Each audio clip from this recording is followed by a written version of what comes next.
So for views and values, we're looking at another big pyramid to hopefully make it all come together. What are the layers of your essay and everything that um, you want to put in there? So at the bottom, and what you should have the most of, is your evidence, your quotes, your language devices, okay? Everything that you analyze. And then when you analyze, you might be doing any and all of these things. So I like to view it in the sense of you're either zooming in or zooming out of the language. So when you zoom in, and you need a balance of both in an essay, when you're zooming in, you're delving into the intricacies of that language and what it means in a minuscule sense. What impression does it create? What idea does it give? What meaning does it have? What's the meaning of this metaphor that you've identified, right? And you can every piece of evidence you can either analyze in a zoomed in way or in a zoomed out way, or you can do both. You may choose to do a more detailed analysis for something that you found to be really significant in the text. And you will do that at times. You do want to extend your analysis at times in an essay. When you zoom out, um, you may be analyzing how that piece of evidence relates to thematic concerns or the characters in the text and what it comments about them. But the higher and more advanced step would be to connect it to the author's views and values, to the authorial intent, to what intention did the author have when writing this? What do they want to comment about the world, about the context? What is their message? Okay. And this is not something you can do with the first piece of evidence in your body paragraph, but this is only something you can do when you've built up a little bit more evidence and analysis to get to that idea. And then, of course, your overall interpretation, your whole thesis of that essay, your powerful statement that goes in your intro, that you explore in more detail throughout your essay by developing it more and more, by incorporating it into your views and values analysis, and past that point. Um, these are all elements that are critical to a good essay. And the ones at the top are ones that make up less of your essay, but are very, very important. At the same time, what's on the bottom is still really important. If you don't zoom into language and analyze the literal function of language devices, if you don't include a wide variety of very relevant evidence and evidence that is relevant to your argument, you will also not score highly. So this little pyramid is very important in that regard, because it's helping you to visualize everything that needs to go in a strong essay. So looking in more detail at views and values / authorial intent, these terms are interchangeable. What are the kinds of questions you can ask of your text to come up with ideas about what you should write about? So you may consider the author's life and times, the context that the author was in when they wrote the text, and think about what was dominant or powerful at the time. What is the context? Are we set, in the backdrop of post-World War II, the backdrop of the feminist movement just beginning? It depends on your particular text that you're working with. Consider where might the author's views and values come from and what has shaped them, what influences have there been either in their life or things that they look up to. And then considering the context and what influences you think the author had and the text, think about how the text acts as a societal commentary. So on the two sides of it, what does the author try to celebrate and endorse? What are the things that they appreciate and make that apparent through their text? And what do they condone, critique, condemn? What things they say are essentially bad or corrupt, And that can be anything from certain themes, certain values, um, the actual context. They can have opinion on anything and everything. And those are your views and values messages.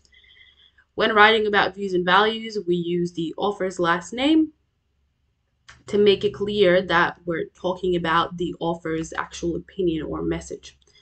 But essentially, you're asking yourself, and your sentences about views and values should answer questions like, what does the author think or feel or believe?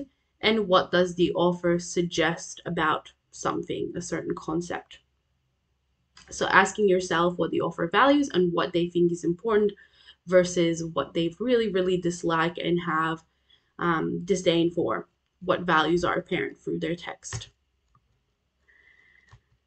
Um, there's also audience reception views and values. And these are the views and values that are based on the context of the audience. So your context, you yourself reading the text or watching the film.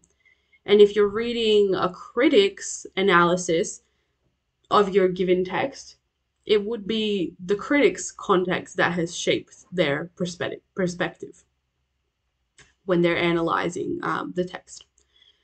So think about, what do we base our judgments on? How my audience views and values change over time? Why do you need to know about audience reception, views, and values? It will be helpful for adaptations and transformations that we will be looking at next, because essentially in that area of study, you look at an adaptation of a text. So you study an original text and a reproduction of the original text in a different way, in a different text type in the future. So this is where you can connect how views and values have changed and how the views and values of the two different authors are similar and different, and why that is. You can connect that to the context through audience reception, views, and values. So adaptations and transformations, really fun area of study. It is typically a novel and a film, though, I found, for most things, which probably makes it more fun and more easier as well, I think. But we'll look at that in a little bit. Consider how my responses differ depending on preconceptions or societal norms. Think about how you're responding to a text versus during the time that the text was actually released and was first in circulation. What opinions people would have had on the text then? Why would they be different? So this is additionally something that you can write about. Answering questions like, how might readers respond to the text? What would they be inclined to think or feel or believe? What does society value? I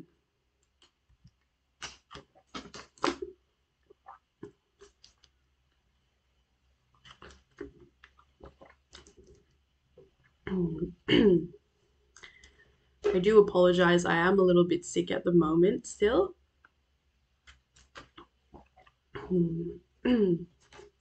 So the right answer in literature, does that really exist? Well, if you have a really stubborn literature teacher, it might exist. But for the purposes of this lecture and for the purposes of your exam, accept that you can have many right answers, which gives you that flexibility and creative freedom with your essays.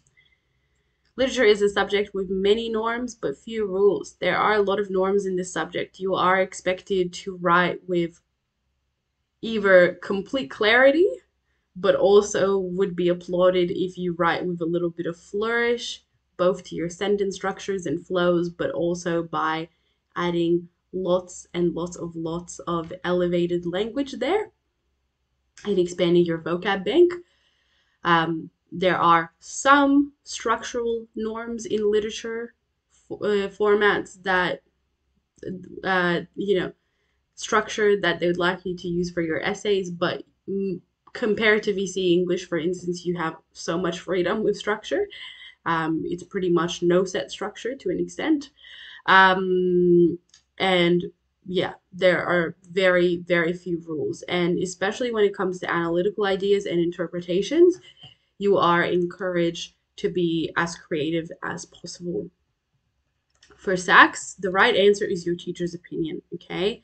So if your teacher, it's 50% of your study score, if your teacher even pushes you to have a structure for essays, which is not really a thing in lit, do that for your teacher. But you need to be able to step away and evolve your style and try to get that little bit of flourish in there on your own for the exam. At the same time that you're writing the way that your teacher wants, you need to be doing your own thing so you can really succeed in the subject and on the exam. Um, there are big discrepancies between how the subject is taught.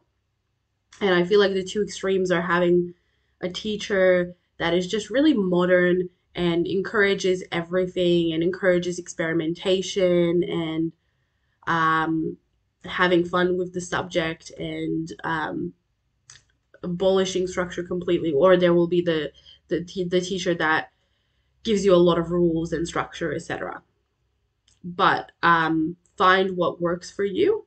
But for SACs and for the purposes of the classroom, do what your teacher wants. If your teacher is also stubborn with there should be a certain interpretation for this text, you should be analyzing this in a specific way. Do it for the SACs, but you can do your own thing for the exams, okay? And for the exam, the right answer is a justifiable one. Anything that you can back up, any interpretation that you can back up with valid evidence and really analysis and explanations that make sense and connect everything together, it is completely valid. So just don't be far-fetched. I recommend every single time you have a crazy idea for your text, just look it up online and see if it's an actual idea or if it really is not plausible. That's a good way to fact check yourself. But you can take some risks and try new things, and it's better to do that early on in the year. If you want to do things like change your writing style, do it really early on in the year rather than later, because if you're doing it later, then your focus should be clarity above all so that you don't mess up. Um, for finding new ideas for interpretations, adding that bit of flourish, really recommend looking for analytical critics articles about your given texts to try to find those really golden ideas. Often teachers use these in class anyway. Go out on your own and look for interpretations that you find very interesting. Don't be too definitive in literature or use language that is too definitive. Use qualifiers like perhaps, might, may, could, low modality verbs, okay? Don't use high modality like, oh, this means, this definitely indicates, but be very careful with being too definitive. So I've got a couple examples here. This could perhaps be indicative of, this may also be interpreted as low modality examples.